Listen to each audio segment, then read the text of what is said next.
Bien, amados hermanos, llegamos a Marcos capítulo 2 del versículo 23 al versículo 28. Lo que encontramos en esta porción de las Escrituras, pues, es lo concerniente al conflicto sobre el día de reposo. Marcos agrupa tanto al final del capítulo 2 como al principio del capítulo 3 una serie de conflictos, y entre ellos lo que encontramos es en el versículo del 23 al 28 referente al día de reposo. El propósito de la elección es que Jesús nos enseña a tener misericordia. Y tanto en este texto de Marcos como en su texto paralelo de Mateo capítulo 12, del verso 1 al versículo 8, ese es el tema central de lo que, o el propósito por el cual quiere llegar a enseñar o indicar acerca de la misericordia. A manera de introducción, encontramos a Marcos que menciona la controversia sobre el día de reposo.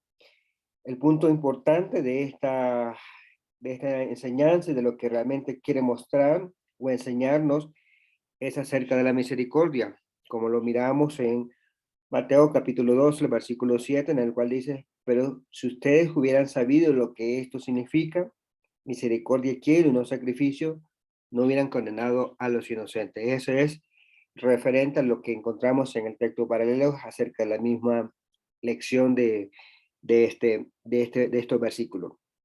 Sin duda alguna, este incidente pone a Jesús en un enfrentamiento directo con los líderes judíos en cuanto a lo que sería la observancia del día sábado. En función de lo que vamos viendo a la medida que vayamos adelantando el estudio acerca de cómo Jesús pues argumenta a la acusación que están haciendo los fariseos con respecto a la acción que hacen sus discípulos. Entrando un poco ya de lleno al estudio, lo que vemos acerca de la acción que hacen sus discípulos es que ellos están arrancando granos en el día de reposo. En el versículo 23 menciona acerca de la acción que ellos estaban haciendo, en el cual dice: recogen espiga o granos en día de reposo. Aconteció que un día de reposo Jesús pasaba por los sembrados, y sus discípulos, mientras habían paso, comenzaron a arrancar espiga. El texto paralelo de Mateo 2, en el versículo 1, menciona, dice que ellos estaban hambrientos. Por ende, ¿verdad? Encontramos que están arrancando espiga para poder, lo que se ve en este versículo, dice que ellos recogieron granos y comieron mientras iban viajando. También se mencionaba en el texto de Mateo 2, en el cual posiblemente el trayecto en el cual están caminando el día de reposo era el trayecto por el cual también estaba permitido, en el cual los judíos podían hacer estos viajes. Y vemos entonces, dice que ellos tenían hambre, estaban caminando cerca de un sembradío, y vemos entonces que ellos recogieron los granos y comieron. Ante esta acción, los fariseos están diciendo que ellos incumplieron la ley. Si nosotros leemos en Deuteronomio capítulo 23, el versículo 25, menciona los requerimientos en cuanto al momento de levantar cosecha en cuanto a los judíos. Dice: cuando entres en la cosecha de tu prójimo, entonces dice: podrás arrancar espiga con tu mano, pero no meterás la hoz a la cosecha de tu prójimo. También en ese mismo capítulo, en el siguiente capítulo 24, el versículo 19 dice: cuando sigue tu cosecha en tu campo y olvides alguna gavilla en el campo, no regresarás a recogerla. Será para el extranjero, para el huérfano y para la viuda, para que el Señor tu Dios te bendiga en todas las obras de tus manos. La acción entonces que vemos en este versículo en cuanto a los judíos en el momento de levantar la cosecha es que si quedaba algo en el suelo o alguna gavilla, dice, pues no iba a regresar a recogerla. Y esto era con el fin de que algún extranjero, algún huérfano o viuda que realmente pudiese entrar al campo y pudiese recoger esta cosecha que quedó en el suelo. Sin duda alguna, la acción que hacen los judíos o los discípulos, podríamos decir que era una acción legal en el sentido, ¿verdad?, que estaban levantando, mas no estaban utilizando alguna herramienta para poder levantar la cosecha. En cambio, desde el punto de vista de los fariseos, están diciendo que ellos violaron el día de reposo. A la luz de los versículos que leíamos, esta acción pues no violaba el día de reposo. Mas, sin embargo, desde el punto de vista de los fariseos, para ellos esta acción era como cegar, aventar y preparar la comida. Ante ello, ¿verdad? Es lo que realmente ellos consideraban que era una acción y se consideraba trabajo. También se mencionan algunos argumentos acerca de los fariseos, algunos requisitos en cuanto a lo concerniente al día de reposo. Ellos también decían que si se escupían y se hacía barro con la mano, esa acción dice que implicaba hacer trabajo. Entonces, todos estos requerimientos que vemos que ellos impusieron en cuanto a la observancia del día de reposo, eran lo que se menciona y veremos más adelante algo en el cual era una carga pesada en el cual estaban colocando sobre los hombres de los judíos. Por eso aquí, ante esta acción, ellos están diciendo, han pecado, han violado la ley en cuanto a la observancia del día de reposo. La acusación de los judíos entonces indica que es ilícito. Miren, noten lo que dice el versículo 24. Entonces los fariseos le decían, mira, ¿por qué hacen lo que no es lícito en el día de reposo? En su defensa, Jesús está diciendo, ellos son sin culpa. En función de lo que nosotros leíamos en el versículo anterior de Mateo 2, el versículo 7, en la cual Jesús estaba demandando lo que significaba misericordia y no sacrificio. Si ellos hubieran entendido este concepto claro que se menciona en este versículo, realmente como se menciona, dice, no hubieran condenado a los inocentes. Jesús está diciendo entonces, o mencionando, no, no quebrantaron, menciona que no violaron la ley de Moisés, sino que realmente lo que están haciendo en esta ocasión dice que están violando sus preceptos y tradiciones de los fariseos. Según algunos comentarios que pude considerar, dice los discípulos, están siendo acusados de violar el mandamiento de no trabajar el sábado. Pero la violación es en realidad contra la ley y tradiciones orales de los fariseos, que se había desarrollado para explicar qué se podía y no se podía hacer en el día sábado. Se han tipificado como unas 39 actividades. Lo que se ve entonces es Jesús que choca con una pesada carga de la religión del hombre, que tenía la intención de quitarnos. Jesús entonces, lo que vemos en su defensa de los discípulos, presenta el siguiente argumento. En el versículo 25 y 26 dice, Jesús les contestó, ¿nunca han leído lo que hizo David cuando tuvo necesidad y sintió hambre? Él, también sus compañeros, cómo entró en la casa en tiempo de Abiatar, el sumo sacerdote, y comió los panes consagrados que no era lícito comer, a nadie comer, sino a los sacerdotes y también a los que estaban con él. En su momento o en su argumentación en cuanto a la defensa, a la pregunta que estaban haciendo los judíos o los fariseos, en el cual mencionan de por qué están quebrantando o haciendo algo que no es lícito en día de reposo. Y esto vemos, la primera argumentación que pone es el ejemplo de David. Y este caso en particular es el que nosotros encontramos registrado en el primer libro de Samuel, capítulo 21, del verso 1 hasta el versículo 7, en el cual menciona de esta manera. Entonces llegó David a Nob, al sacerdote Ahimelech, y Ahimelech vino tembloroso al encuentro de David y le dijo, ¿por qué estás solo y no hay nadie contigo? Y David respondió al sacerdote Ahimelech, el rey me ha encomendado cierto asunto y me ha dicho, que no sepa nadie acerca del asunto por el cual te envío y que te he encomendado. Y yo he citado a los jóvenes de cierto lugar. Ahora pues, ¿qué tienes a mano? Dame 5 panes o lo que tengas. Respondió el sacerdote a David, no hay pan común a mano, pero hay pan consagrado, siempre que los jóvenes se hayan abstenido de mujer. Y David respondió al sacerdote, ciertamente las mujeres no han sido vedadas, nos han sido vedadas, como anteriormente, como he salido en campaña, los cuerpos de los jóvenes se han mantenido puros.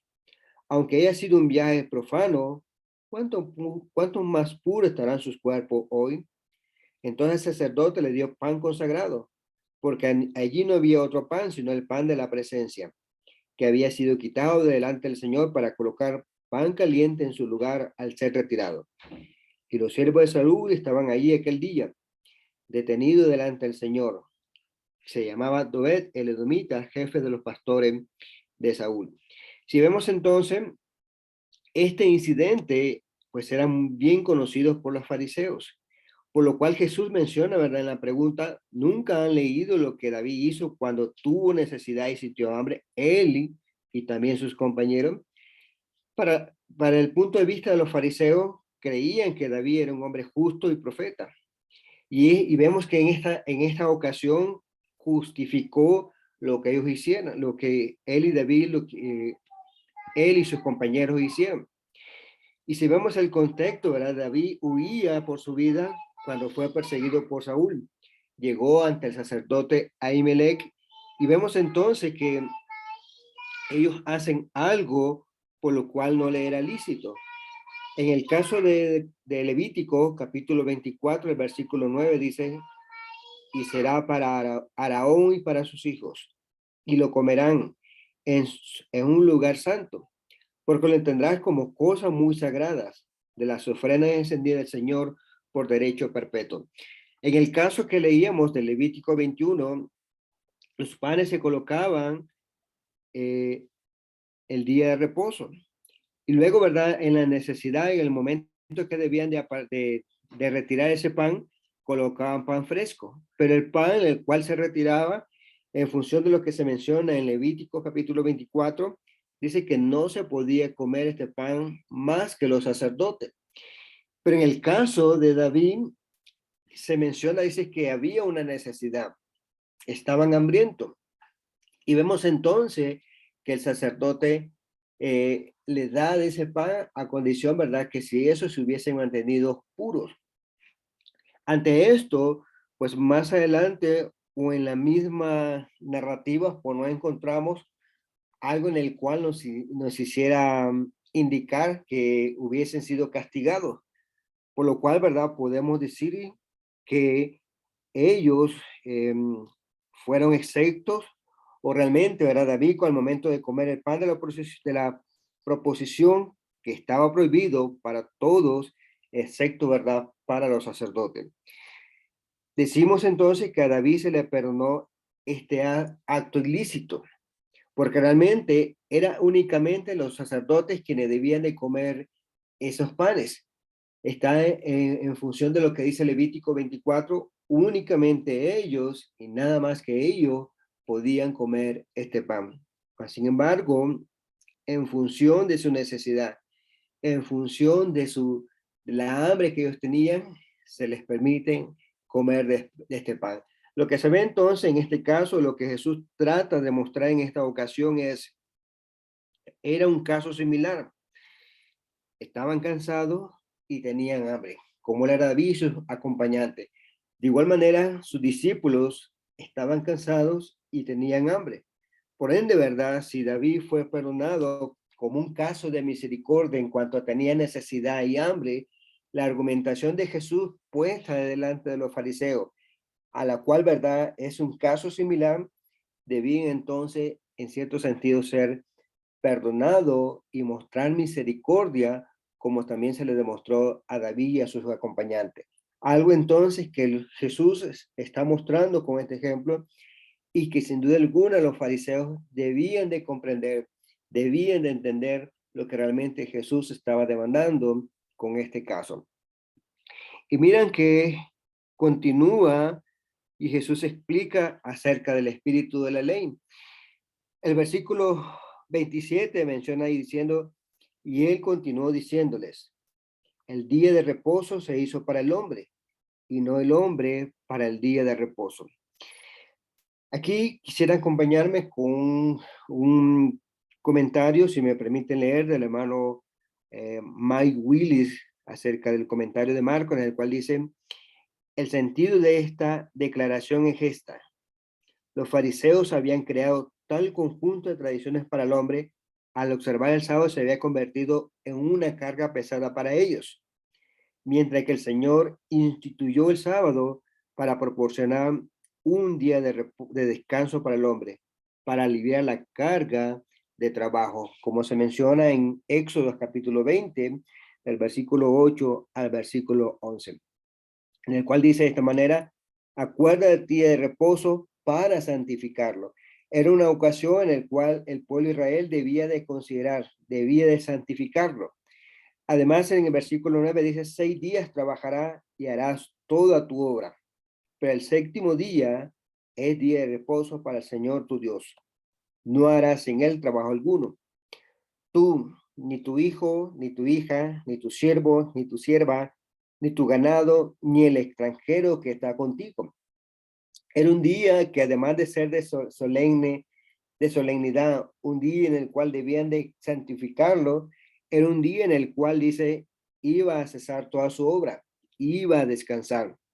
Y el versículo 11 da la razón de ello, porque en 6 días hizo el Señor de los cielos y la tierra, el mar y todo lo que en ello hay, y reposó el séptimo día.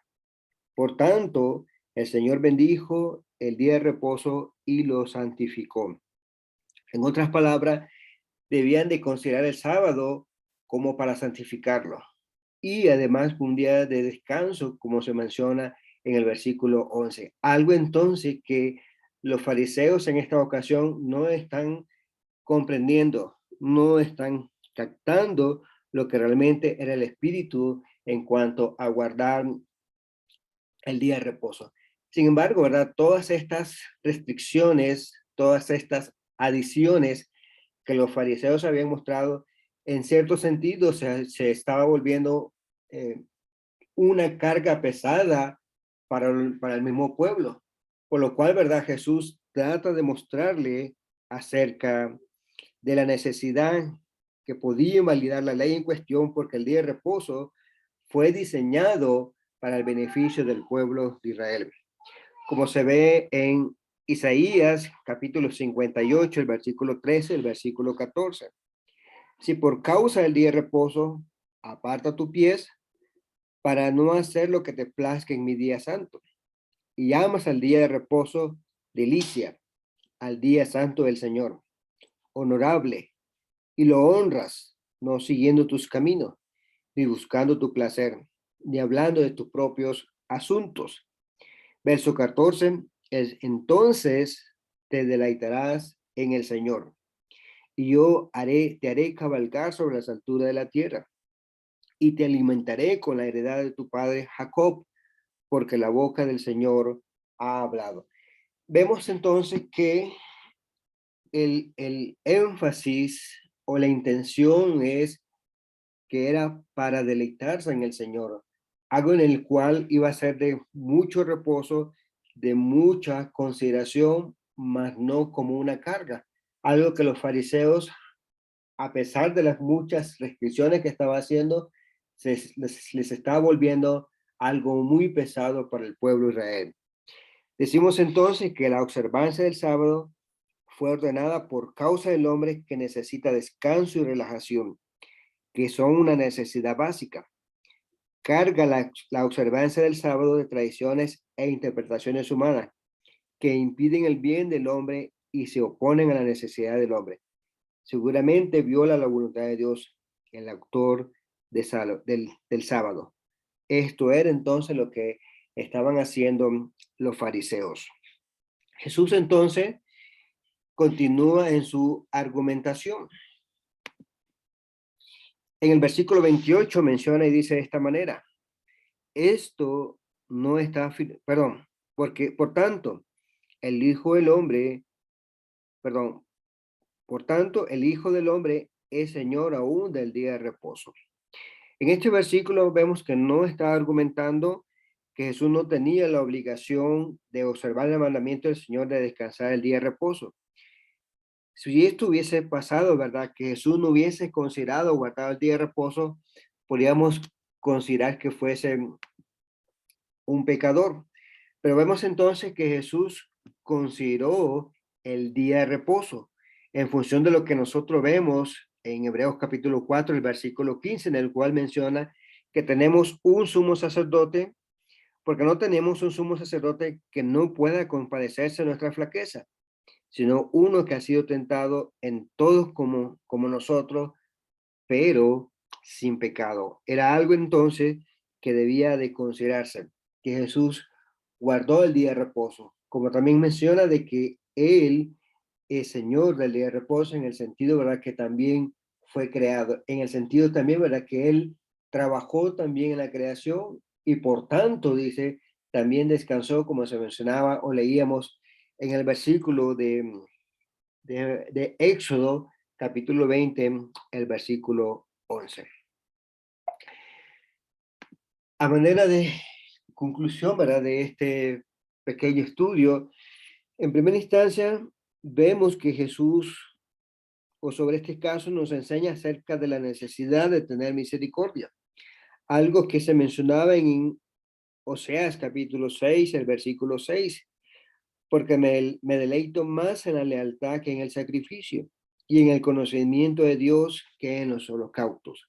Jesús entonces, en esta ocasión en el cual sus discípulos están arrancando espiga para comer, decimos en función del ejemplo, en función del argumento acerca de David, se menciona que ellos no violaron la ley de Moisés, se menciona, ¿verdad?, que ellos estaban exentos y la acción que ellos hicieron fue una acción, ¿verdad?, que estaba contemplada en la ley de Moisés.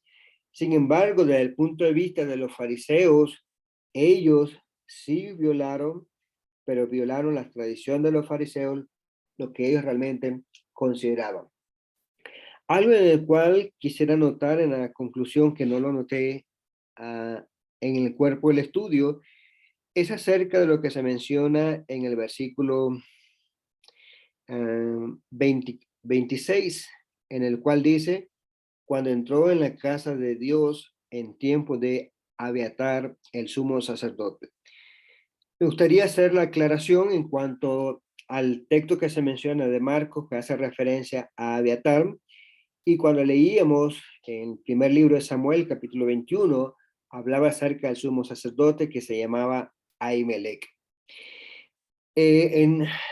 Quisiera considerar dos comentarios en el cual hacen referencia o explican acerca de lo que se menciona, de por qué esta pequeña, no confusión, sino que se menciona de diferentes nombres. El primer comentario que quisiera que consideráramos es del hermano Birgit, en el cual menciona, dice que el texto griego no dice siendo Abiatar sumo sacerdote, sino literalmente sobre Abiatar, un modismo que indica en los días de Abiatar.